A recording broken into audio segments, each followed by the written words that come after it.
Hola y bienvenidos a Través de la Biblia con Les Feldick. Un ganadero y agricultor de Oklahoma, Les Feldick, ha estado enseñando clases de Biblia al estilo casero durante 20 años en Iowa, Oklahoma y Texas. El estilo único de enseñanza de la Biblia de Les Feldick ha hecho que los libros de la Biblia cobren vida.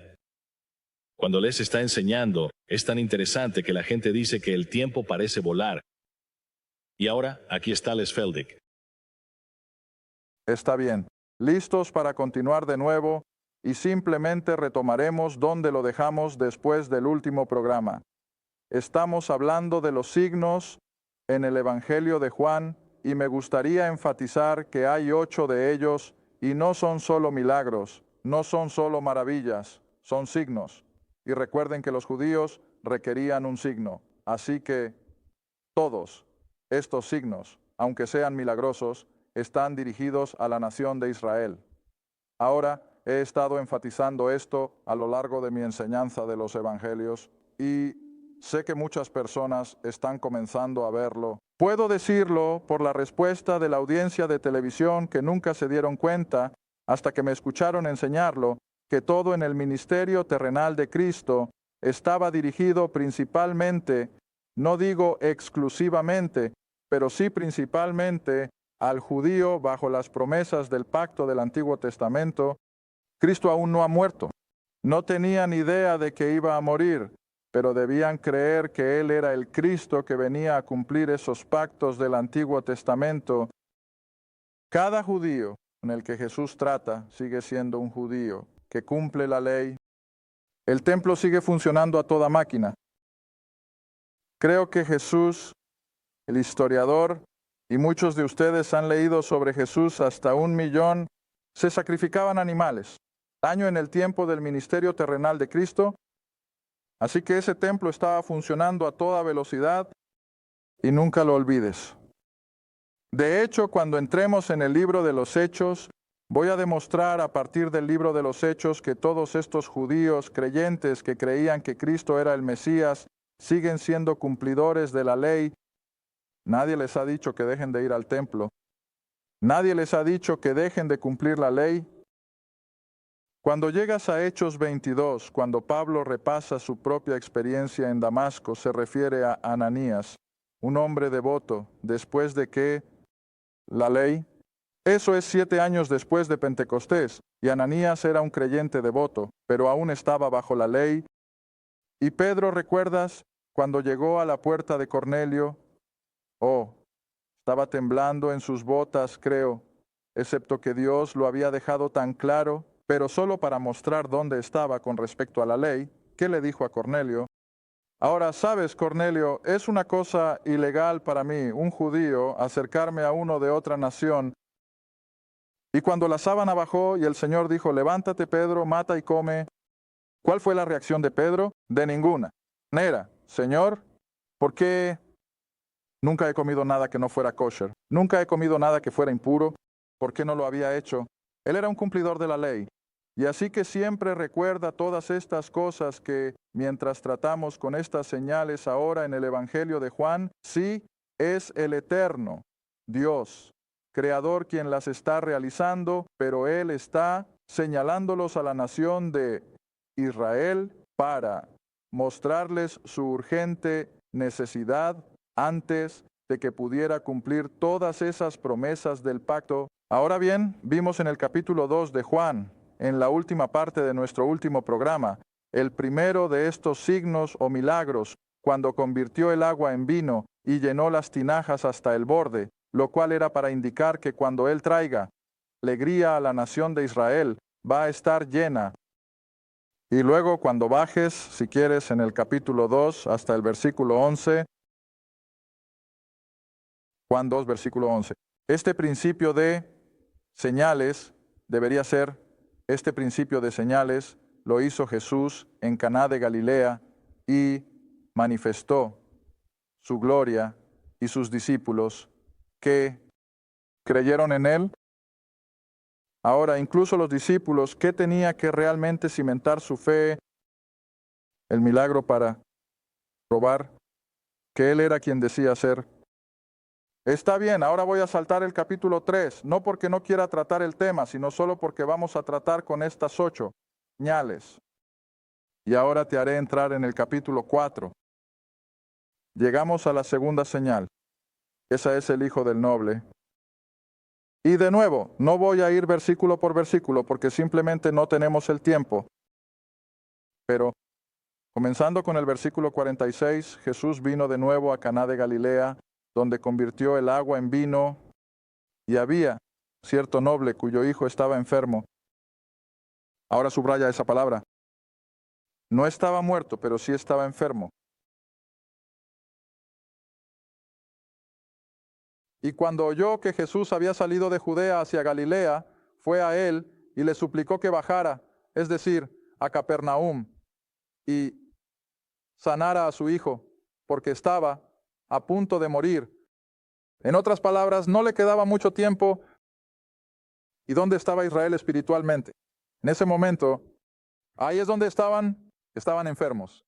No estaban muertos, pero estaban enfermos. Estaban en una situación crítica espiritualmente. Su religión se había diluido por completo y se había alejado tanto del antiguo sistema mosaico, y aún así pensaban que eran religiosos, pero estaban espiritualmente enfermos, casi al borde de la muerte.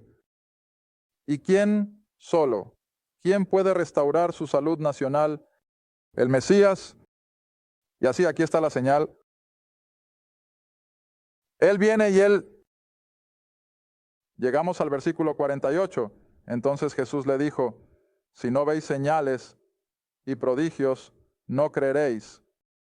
Versículo 49, el noble le dice, Señor, baja antes de que mi hijo muera.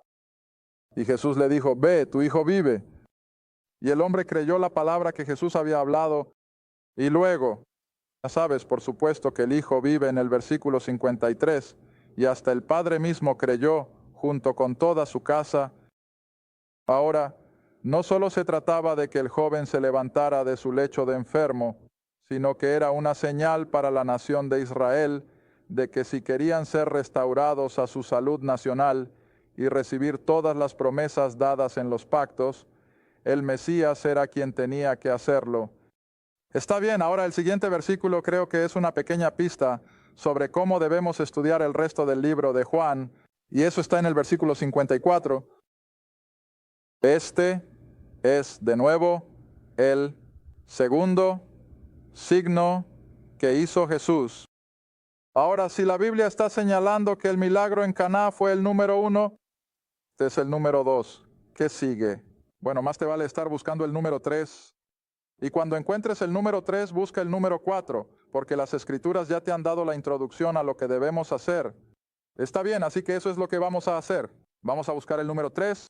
Viene de inmediato en el capítulo 5. Y después de esto hubo una fiesta de los judíos, y Jesús subió a Jerusalén. Ahora recuerda, él estaba en Caná, Galilea, para los primeros 2 milagros. Ahora él baja a Jerusalén. Y en Jerusalén, cerca del mercado de las ovejas, hay una piscina. Ahora en mis pequeñas notas en la pizarra he estado enumerando los 8. Ahora llegamos al hijo del noble que estaba enfermo. Esa es la cosa que quieres recordar como una imagen de Israel. Ahora llegamos al hombre impotente, y es una de esas complejidades de las Escrituras que el hombre impotente está asociado con el pecado. Al igual que el hombre ciego también está asociado con el pecado, y ambos están asociados con una piscina. Ahora, esos son solo pequeños detalles de las Escrituras que creo que hacen las cosas interesantes. Ninguno de los demás menciona el pecado. Muestra su necesidad, pero no necesariamente revela el hecho del pecado. Pero la piscina, por supuesto, el agua, eso indicaba una necesidad de purificación, como hemos señalado en programas anteriores, y por eso había tanto lavado en todos sus rituales religiosos. Así que, de todos modos, ahora en el capítulo 5, versículo 2, hay en Jerusalén, cerca del mercado de las ovejas, una piscina. Se llama en hebreo Betesda, con 5 pórticos, y en estos yacía una gran multitud de gente impotente, ciega, coja, y así sucesivamente.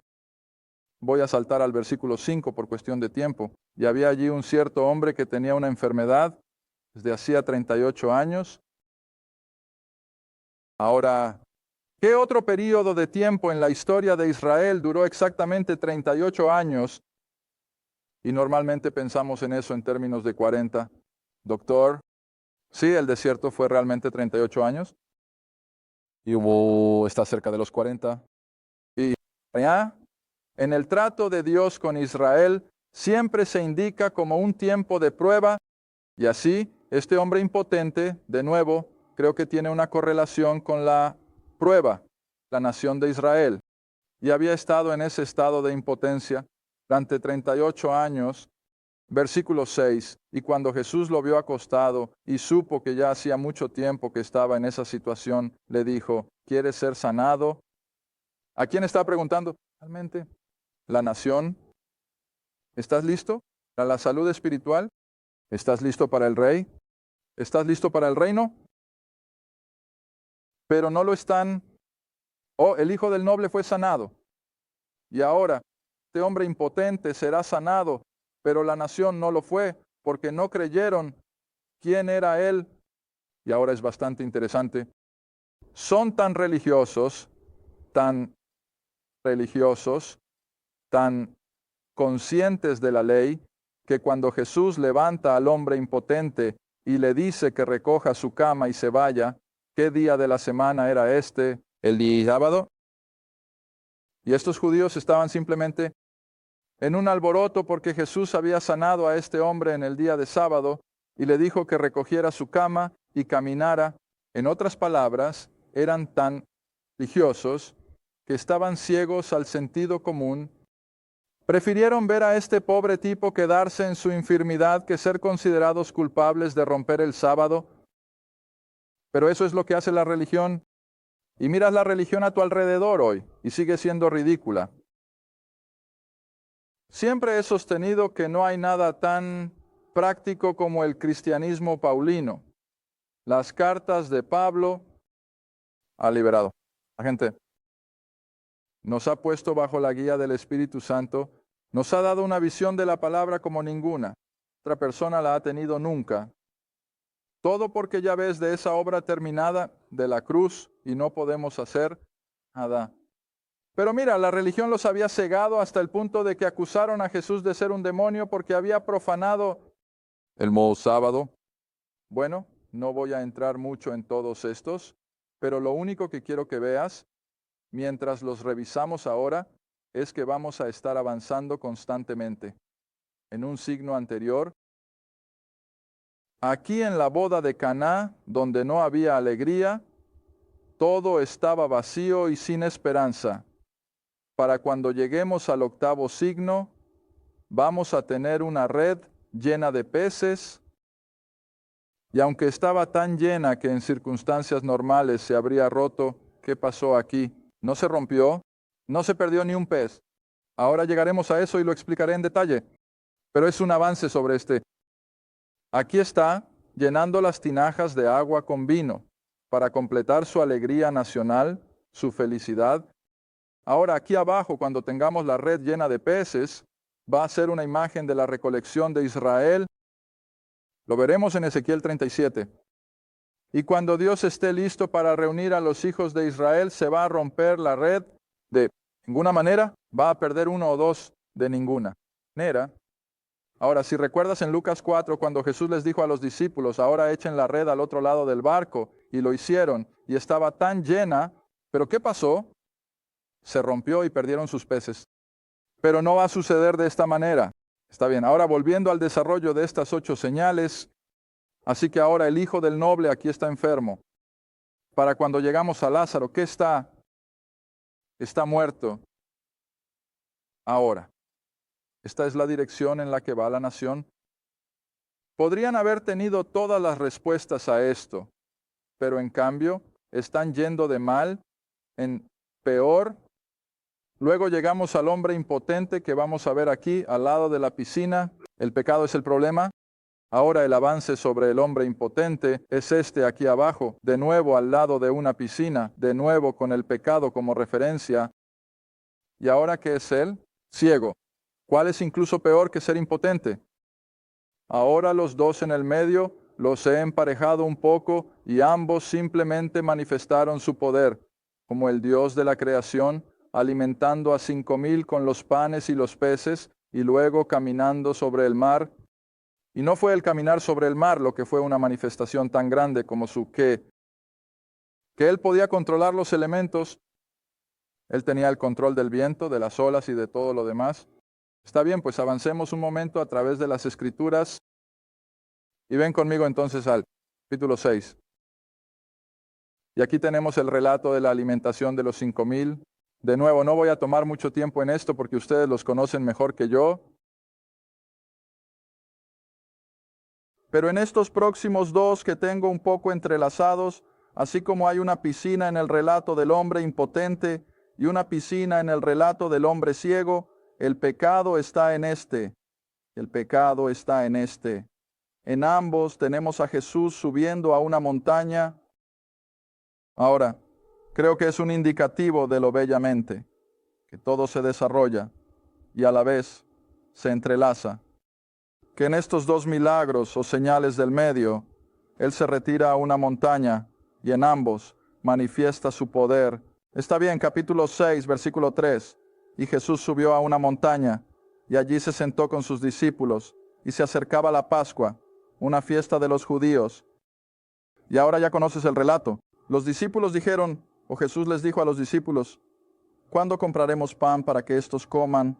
Hay la multitud, y esto Jesús dijo para probarlo a Felipe, porque él mismo sabía lo que iba a hacer.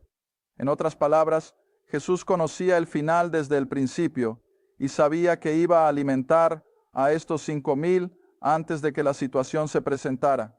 Y ahora ya conoces el relato de cómo los alimentó y luego recogieron todos los fragmentos, que fueron 12 canastas.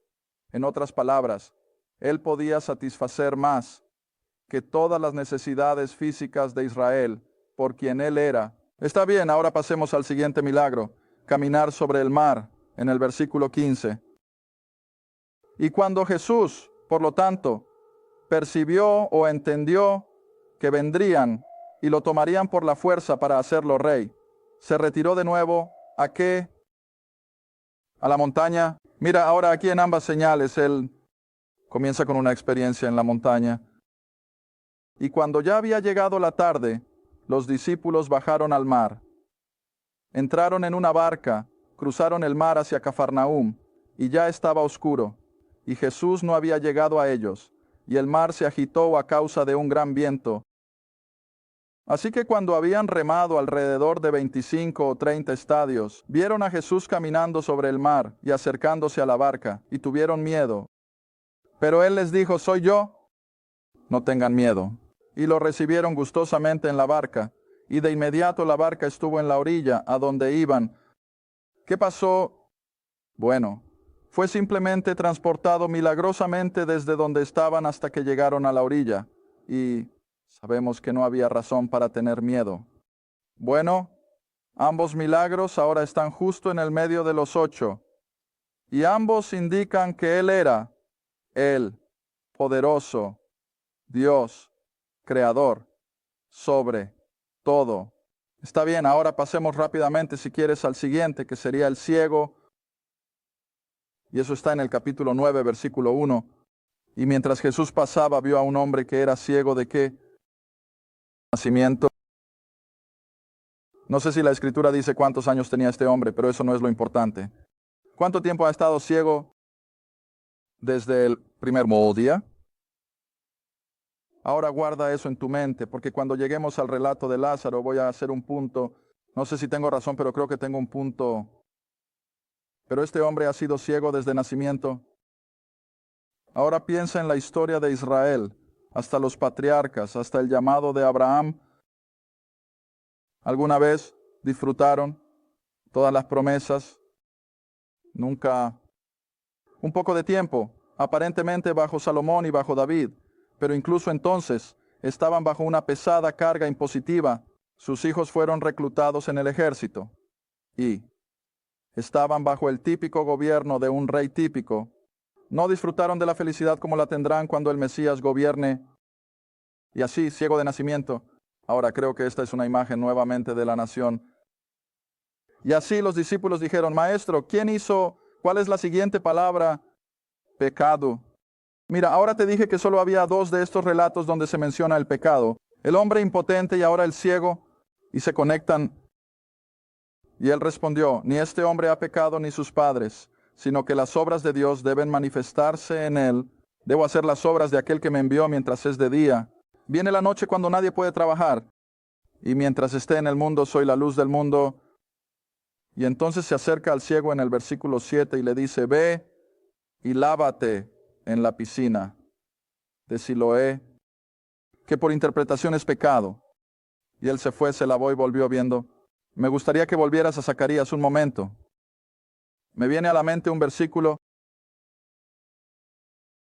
y creo que esto te ayudará a ver lo que estoy tratando de enfatizar, que todo esto está dirigido a la nación de Israel, indicando su rechazo a corto plazo y su alejamiento de todas estas perspectivas.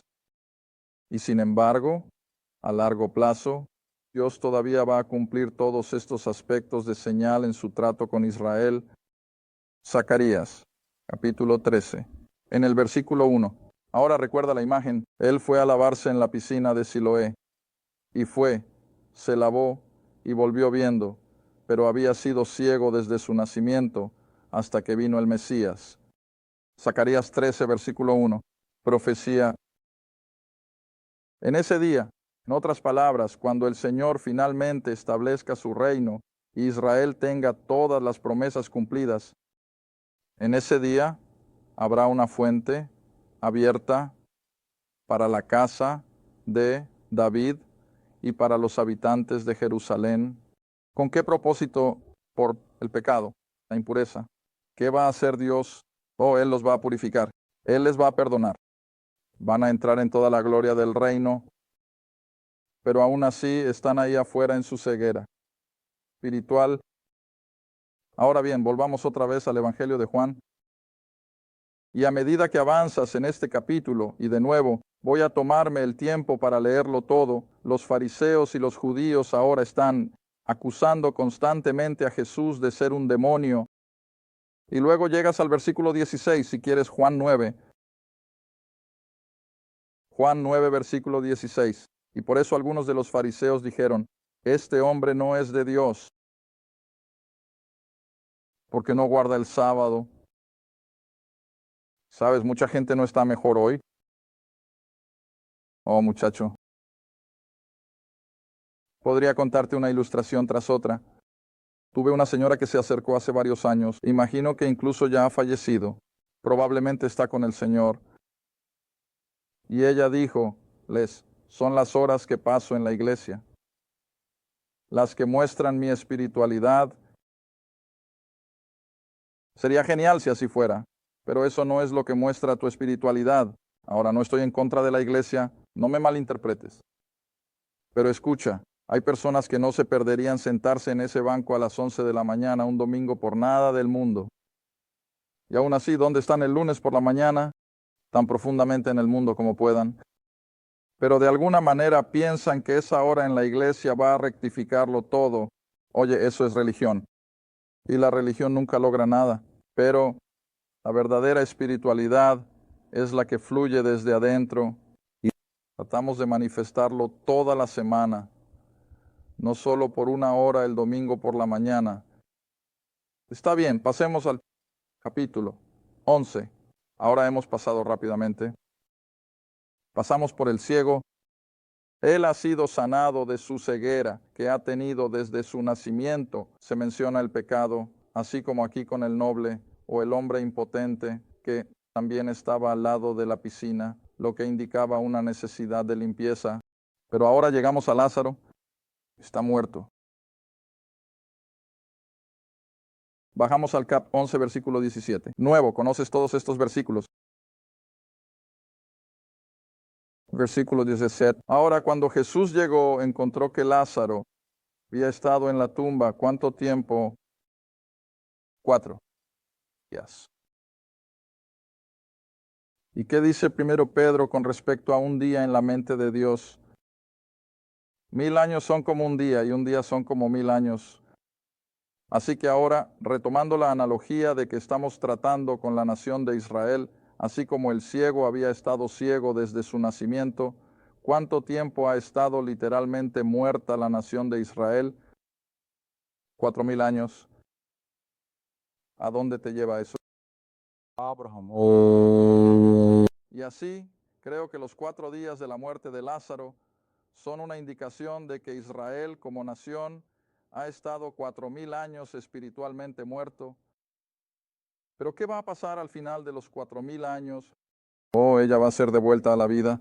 Ahora, sé que esto lo estoy haciendo un poco al revés, pero ahora regresa al capítulo 11, versículo 6. Lo estoy haciendo rápido.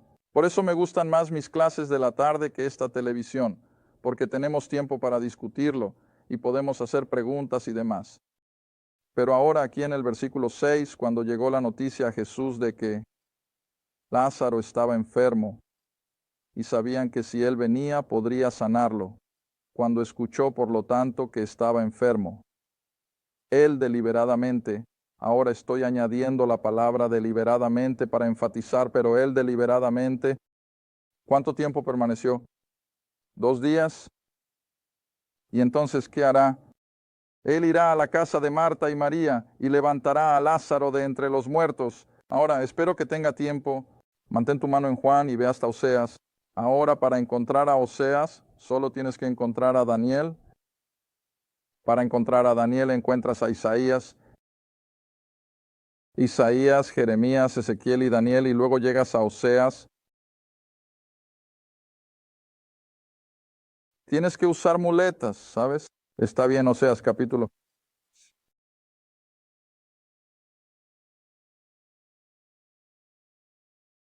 Oseas, capítulo 6, versículo 1. Oh, muchacho, 1 minuto. Podemos hacerlo. Vengan y volvamos al Señor, porque Él ha desgarrado y nos sanará. Ahora, ¿a quién se refieren los pronombres? La nación de Israel, Él ha herido. Oh, de hecho, los ha estado golpeando, y Él, en el futuro, nos sanará. Ahora, mira el versículo 2. Después de 2 días, nos dará vida en el tercer día. Él nos levantará y viviremos en su presencia. ¿Cuáles son los 2 días? Bueno, ¿cuánto tiempo han pasado desde la cruz hasta ahora? 2000 años. ¿Cuál va a ser el tercer 1000 años? El reino, el milenio. ¿Ves cómo todo esto encaja también? Está bien. Ahora rápidamente volvamos por unos segundos. Y así llama Lázaro con voz fuerte. Lázaro, contribuye con algo. Nada. ¿Sabes? Lo increíble para mí es que evidentemente debió salir de la tumba todavía envuelto en sus ropas de muerto. Sí, eso es asombroso. Pero sin embargo sigue siendo la imagen de Israel. Un día van a ser llamados de vuelta a la vida a nivel nacional. Y no, vamos a tener tiempo para ese último milagro. Lo veremos en el próximo programa. Gracias por ver A Través de la Biblia con Les Feldick, un estudio bíblico semanal. Si deseas más información sobre los ministerios Les Feldick, un estudio bíblico en tu área, o sobre este programa, escribe a Ministerios Les Feldick, Ruta 1, Caja 760, Quinta, Oklahoma 74552. Esa es la Ruta 1, Caja 760, Quinta, Oklahoma 74552. A Través de la Biblia con Les Feldick es apoyado por los espectadores y tu donación es apreciada. Gracias y asegúrate de sintonizar la próxima vez para A Través de la Biblia